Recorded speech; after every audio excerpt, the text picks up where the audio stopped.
the U.S., I mean, I'm an American. I don't, take any particular pride in saying this, but the fact is the U.S. is not a reliable all-weather partner.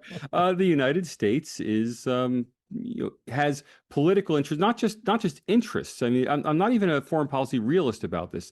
The United States has many political constituencies that want different things, and it's a democracy. And in a democracy, people tend to get what they want, at least when it comes to relations with foreign countries. So India, when it views Russia as a potential supplier, thinks if I pay cash to Russia, I'm going to get the goods. Assuming that there's manufacturing capacity, assuming Russia doesn't get caught in the Ukraine war where it needs the goods itself. But in general, Russia is a cash and carry supplier. Now, not just Russia. India relies for much of its very highest defense technology, fourth generation fighter jets, nuclear attack submarines. It relies on France.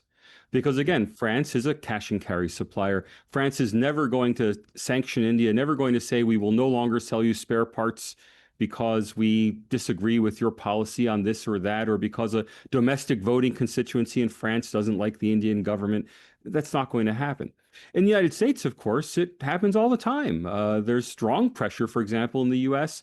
to discontinue the defense relationship with Saudi Arabia over the war in Yemen. Now, it didn't happen, but the pressure was very strong, especially during the Biden years. The U.S. has cut off other countries. The U.S. cut off Pakistan, for that matter, despite the fact that Pakistan is recognized as a major non-NATO ally, thus, in theory, giving it access to the best of the best U.S. technology. The U.S. for many years cut off Pakistan from supplies from spare parts for its F-16s. Now that's been restored, but the issue was terrorism and Pakistan's support for international terrorism.